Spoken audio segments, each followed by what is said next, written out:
Vamos a retroalimentar ahora la prueba de martes de prueba número 3 para el grado noveno y comenzamos en lenguaje con, de acuerdo con el siguiente texto, responda a las preguntas 21 y 22. México es el país con mayor cantidad de hablantes del idioma castellano en el mundo. Sin embargo, 500 años después del traumático choque cultural que impuso allí la hegemonía del español, varios millones de individuos preservan en su territorio el uso de 56 lenguas prehispánicas sobrevivientes. Algunas de ellas van desafortunadamente en camino de transformarse en lenguas muertas.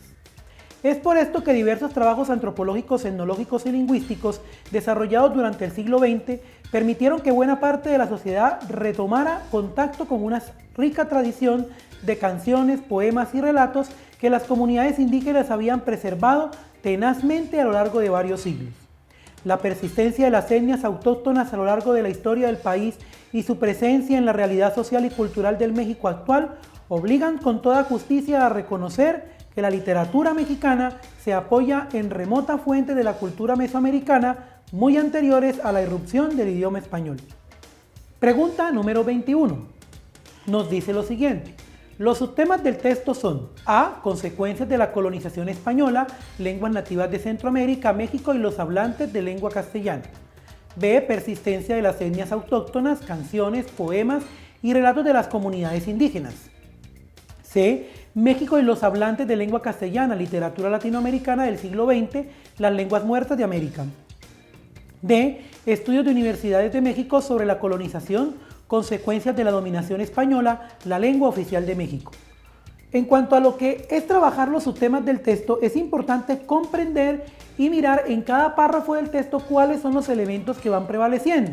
Si nosotros miramos desde los párrafos y su unificación, vamos a entender que el primer elemento que hay es el de las etnias autóctonas, las lenguas que están a punto de desaparecer, cómo se configuran unas lenguas en el antiguo México precolombino y todo lo que ello tiene como consecuencia, aunque hay una riqueza, muchas de ellas ya no se hablan. Esa es la primera idea y eso está muy en consonancia con lo que dice la respuesta B, persistencia de las etnias autóctonas.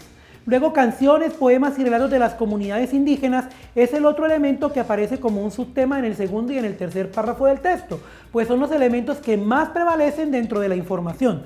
Por ejemplo, hablar de consecuencias de la colonización española, lenguas nativas de Centroamérica, México y los hablantes de lengua castellana, como lo dice la A, cifra una información que no está presente en el texto. Por ejemplo, cuando habla de la colonización, un tema que no está directamente expuesto en el mismo, y lo mismo de la lengua castellana, tema del que no se habla con referencia a lo que es la información como tal.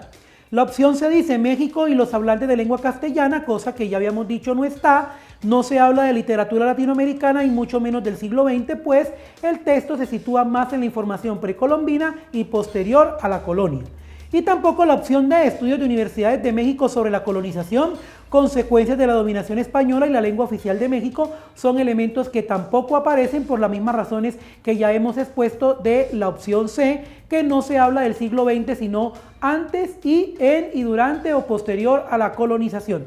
Por lo tanto, la respuesta B sigue siendo la que más elementos tienen para decir que es la correcta. Es la lucha por las etnias, mantenerse en su sitio y mantener sus lenguas y mantener su cultura y todo el tema que tiene que ver con las canciones, poemas y relatos de las comunidades indígenas que preexisten todavía en la cultura mexicana. Por lo tanto, por esas razones, la respuesta correcta para la pregunta 21 es la opción B.